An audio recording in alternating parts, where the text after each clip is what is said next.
So, good morning, good afternoon, good evening, good whatever time it is, wherever you are. I am Aneesh de Vos. Drum roll, please.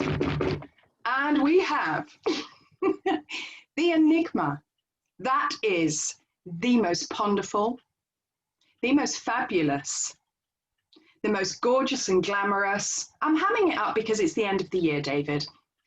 Mr. David. Few eye rolls in there. Well, I drum rolled it. Mr.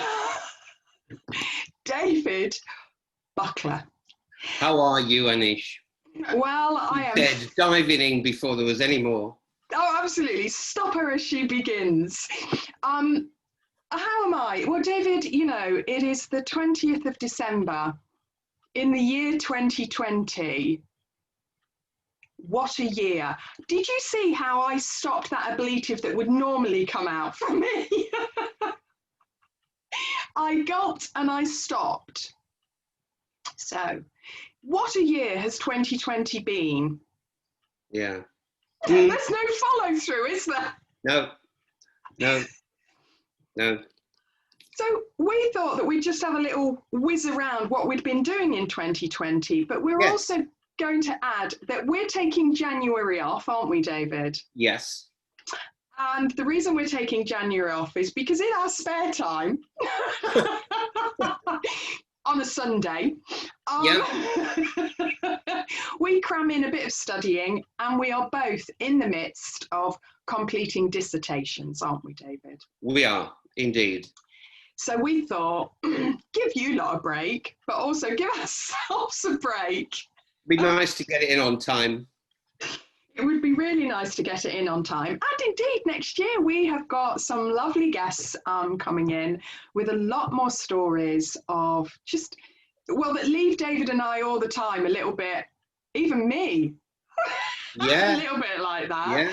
Yeah. Some amazing stories of just how people can adapt to experiences of trauma and what they share, and I find them inspirational. I think I have found every person that has arrived on our little box of Zoom screen, I think I've been rather blown away by them. What about you, David? Me too.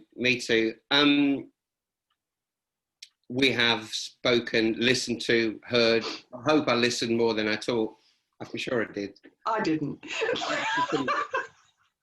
Some wonderful, inspiring people. Yes. Yeah, indeed. we really have. And I think at a time when we don't know up from down at the moment, you know, admittedly, we are okay about toilet rolls now and pasta. But if we go back into Maslow's hierarchy of needs, we're still not out of safety. And so when I hear people's stories that they are self-actualized, that they, you know, basically self-actualize, I accept me and this is who I am and this is where I've been. I always think that that is a really simple way to explain about self-actualize. I don't think we need to start arming on the side of a mountain and considering ourselves, you know, prophetic. I think we can just be average people. Little dig at the dissertation I'm writing at the moment. Autoethnography, a little bit arsy. So your face, David. And I think that the people that have been on who have shared themselves in such a vulnerable way, such a vulnerable way, that, you know, they just have, you know, they have my admiration. They really, really do. And considering that we've been chatting about a fairly serious subject, how much have you laughed, David? Quite a bit, I think, hopefully in the right places. But I think it's indicative of the character of the people that we speak with, is that I don't think I've met one of them that didn't have a sense of humour. And I think that's essential to who they are and how they got there and where they are going forward. I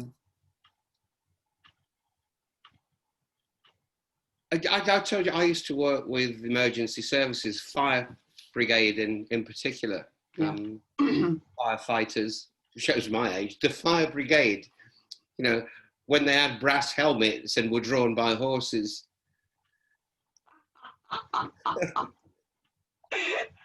A long time ago then, David. Yes. And I used to work behind the bar when I was a student at first, years and years ago. Can you imagine a bar in a fire station? Well, they did exist, and snooker tables. Wow. And because there was lots of, well, some R&R between shouts. And their humour on returning from a shout was something to behold, and it quite took me aback for quite some time, because the things they would talk about, and I know where it came from and what it was all about in the end. It was to relieve the horrific stuff that they've been through and to put it in sort of manageable context. And I think it's quite prolific within emergency services, and I salute it. Some therapists might frown upon it and go into throwing a diagnosis or two into it. Oh, don't say that word. It's Christmas. Oh, did I say diagnosis? A break. You are. Sorry. Still, it gets funding. It gets funding. I'll go and wash my mouth out with soap and water. Please do. But yeah, how did I get into this? Firefighters. You did. David, are we having... That's where I was going, in actual fact, in this. That you started with humour and I caught the link, and as we did, we went off over there somewhere. Thank you to the people that listen to us and stay with us. I think unless you're falling asleep by now. Yes, they could do. I am with you, David. I am not a therapist that doesn't believe in humour, and in actual fact, I bring it in at regular intervals. And I'm often told, do you know what, I didn't think I'd be laughing in here. And I say, I think it's a really important part. And that is based on, and I mentioned this before, when we had the lovely Carolyn talking about her teeth, which will ever be. Which is still an ongoing saga, I believe.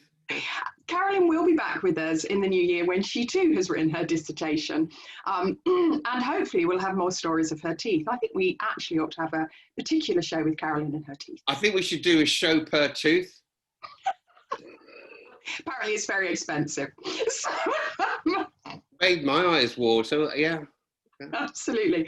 And I think it was on that show that I shared that, I make no secret of the fact that I have been into therapy at times. And I think if you're a therapist in any case, I think there should be an expectation that you should be going into therapy.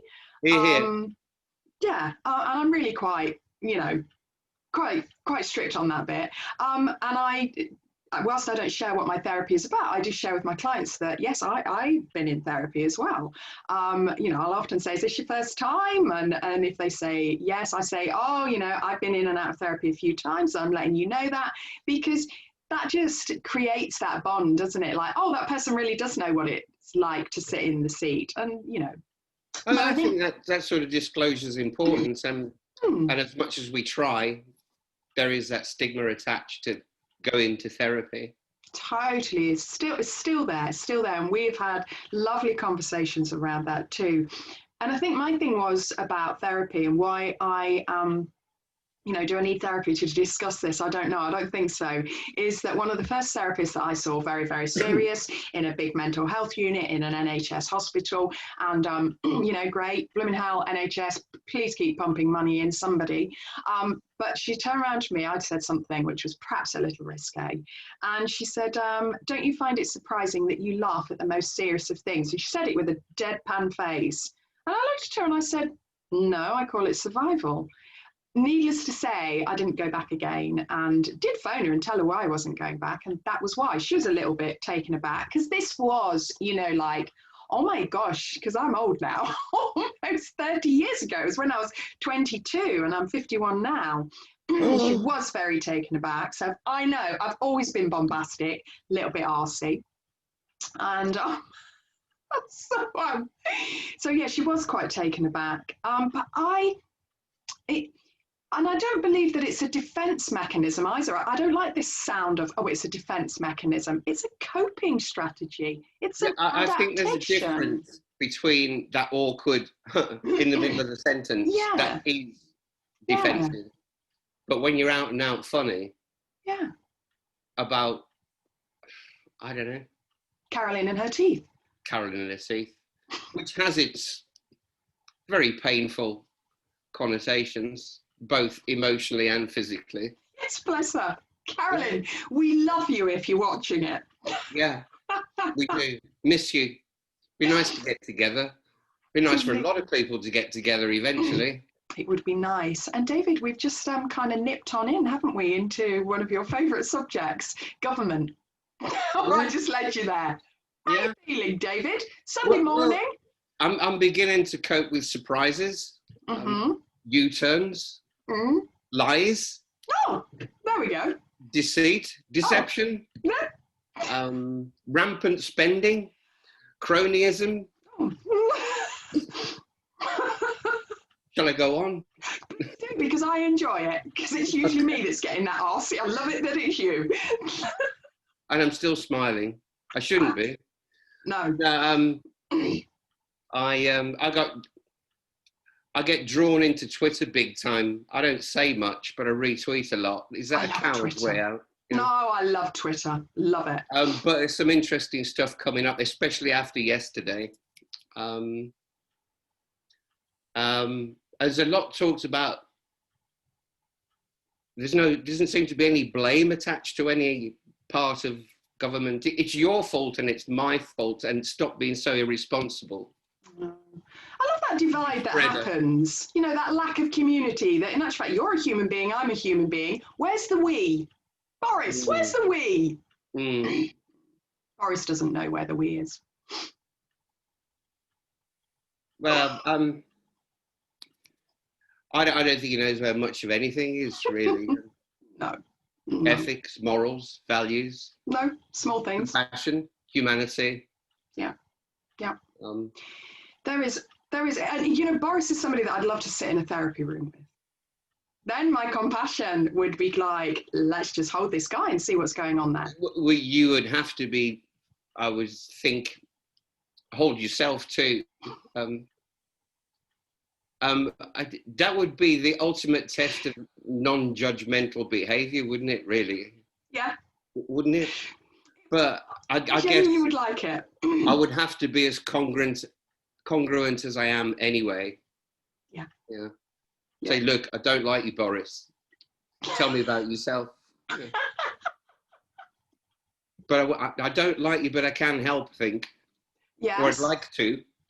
Absolutely. And I think that's, do you know, actually, David, being serious, I actually think that's a really pertinent point, isn't it? That, you know what, when you go into therapy, the person that you're working with, I always give my clients the option. I say, I don't mind if you don't like me.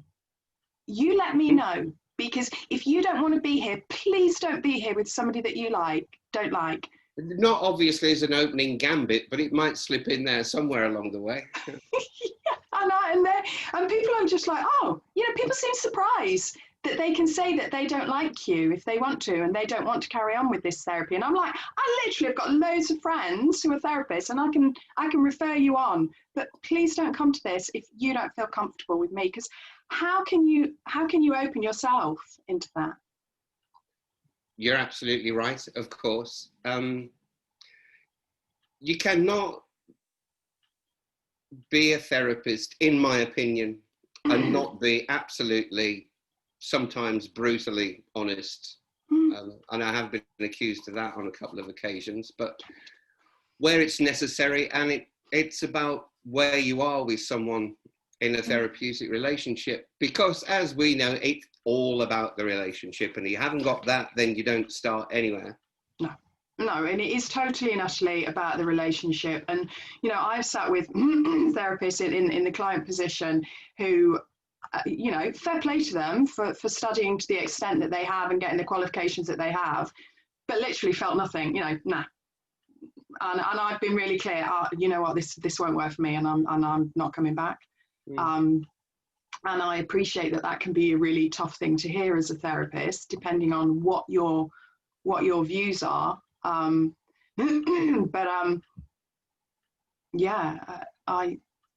equally, I have sat with somebody who, when I used to be part of the Samaritans, and you don't necessarily get counsellors and everything. I don't know, well, it's a long time ago, it's 30 years ago, but and could have a much more open conversation.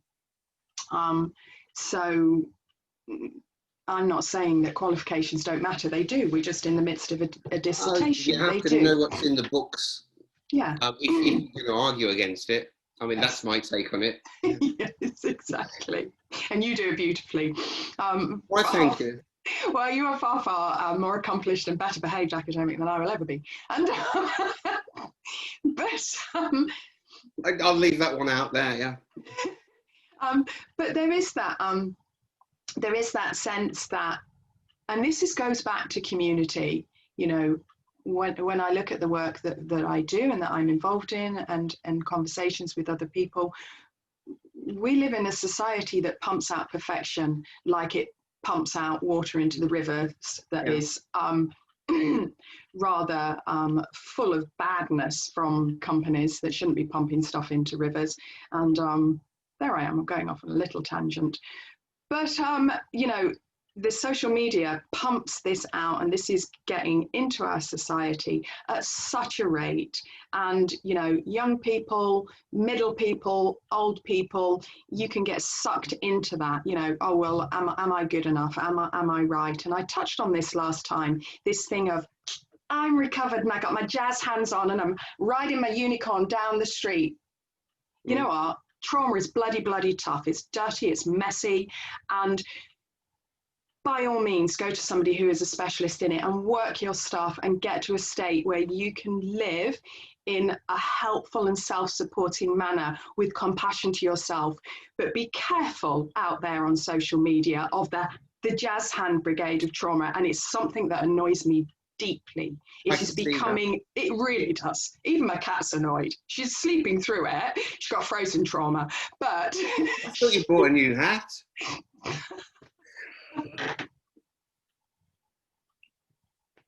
See how you disperse my annoyance there? You can always get me to giggle. I knew you were going off on one there, and I thought, It's going should off I on drag one. her back, or should just let her go? Let her whiz. She's a rocket when she might goes. swear in a minute. Yeah. No, you always. Do you know what, David? I am going to say that I'm really proud of myself that I have we have done a lot of community connections. Well, thank you, David. Anybody that knows me knows what I'm like. So thank you. But the trauma industry is becoming an industry. Be careful. Yeah, we did what you buy into. This, what is trauma informed, didn't we? Yeah. We did touch on this. And until, I don't know how you feel about regulation, but there has to be something somewhere. I do feel a lot about regulation. I do. Yeah. Because if you feel like it, you can do a CPD and attach trauma informed onto your profile, whether you are or not, which is a bit of a sad state of affairs, really. And it does more harm than good. It certainly does. I come, as we know, David, I come from the coaching world, whereas you come from the counselling world. And I love it when people say to me, yeah, I'm a coach. I went on this weekend course. I'm like, wow, I've done 3 academic years to do what I do. I wouldn't dream, and never mind any other countless courses as well, which I've done as well with some bloody good trainers. But yeah, you're a coach, and after a weekend course, and again, I do think we need to be really, really careful and rigorous about this. Yeah. So if you're out there and you are qualified officially, God bless you. If there is one of those two. It's Christmas. He, she is. There is. And if you're not, what are you doing? Yeah. Just be careful. Be careful what it is that you are claiming. I didn't know we were going to have a little smack, actually, David, but I'm glad we have. It went where it went, didn't it? Yeah, we really must stress to people that we literally, even with our guests, unless they say, yeah, ask me this specific question, which nobody has. Nobody asked us. They just said, we like the way you go with it. You roll with it. We're happy to roll with it. And we are doing that every time that we go on air. We give the people the chance, they watch the video and they say yay or nay as to whether or not it goes out. Yeah. And we do just roll with it. And we did start, well, the brief was, albeit brief in itself, we're going to review what we've done and say thanks again to the people that we've listened to and we've spoken with. Yeah. And I'm really grateful because, as you said, we have met some amazing people. Totally. And if somebody said to me, which was your favourite one? Couldn't answer. I from Carolyn to Frankie to you name it. Yeah, Yeah. I think perhaps the one that most moved me, and here I go again, was the one with Robert Hines talking about Black Lives Matter. And I think it should continue to move us. I think we should never step back from that. Yeah. Yeah. David, have you enjoyed the year in terms of what we've done on these sessions? I have, unaccustomed as I have been. I want to thank you for not convincing me, but suggesting this was a good idea. Bloody Aneesh. Yeah, and I have to admire the stuff that goes on in the background that you do, is getting in touch with people organising this, because I just turn up and be praised by you, rightly or wrongly. Yeah. You're beautiful and your fans love you. See what I mean? Yeah. So I want to thank you, and I hope you have a really restful holiday. Merry Christmas, and a brilliant New Year. Thank you. Sounds like we're ending there, doesn't it, always? David, you're always the man that talks us out. So I think that was a really nice note. And I think that I will second, third, quadruple, multiply that by infinity and beyond. Is that Buzz Lightyear? Yeah. And just say to people, you know what, hold on. Remember what you've learnt already. Yeah. Remember what you've all achieved already. Yeah. Okay. Look out for everybody. Look out for each other. And especially yourself. Especially yourself. Please, especially yourself. And, you know, just take extra care. This is kind of still going on and changing. And whether or not we agree with government politics or not, and whether or not, you know, we back them, clearly we don't. But the fact is that you as a community can make the difference. You can. And it is, and I'm going to say it again, bring that compassion outwards, but really bring it inwards. And have a fantastic Christmas. I generally eat a plant-based diet, but at Christmas, all goes out the window. And I gorge myself and eat my entire body weight in cheese. And I do it over 3 days. That's why we're actually having January off. I've got to do a bit of running in January to get rid of the cheese pounds.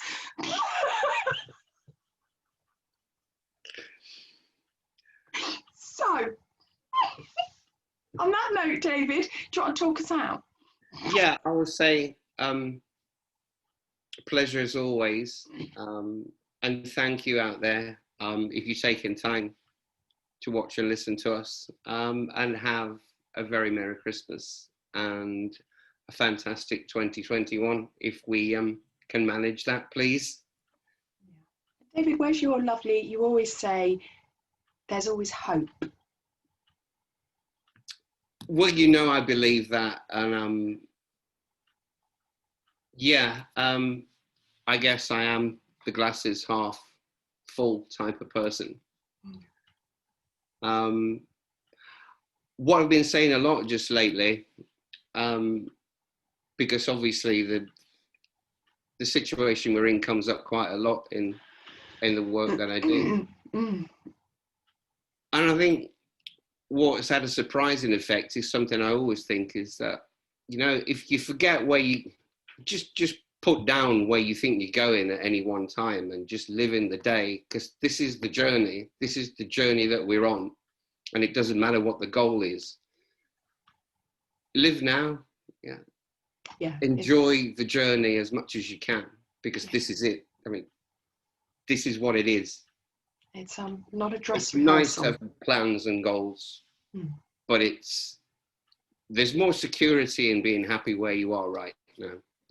Yeah, and that really is the example of mindfulness, isn't it? To be present and observational in this moment. So. And I hope your day's as peaceful as that pussycat's. Yes, that's Nora, everybody. Nora, I forgot your name. Sorry, Nora. Have a wonderful day. She'll get a little bit of turkey on the day. Looking forward to that. She is. She grapples it out your hand. I don't eat it, but she does. So, happy Christmas, David, and thank you. Do you know what? Thank you for turning up. Wouldn't have been the same without you. Thank you. Great to see you. Have a restful time. And see you guys in February. Look forward to it. Bye-bye. Bye.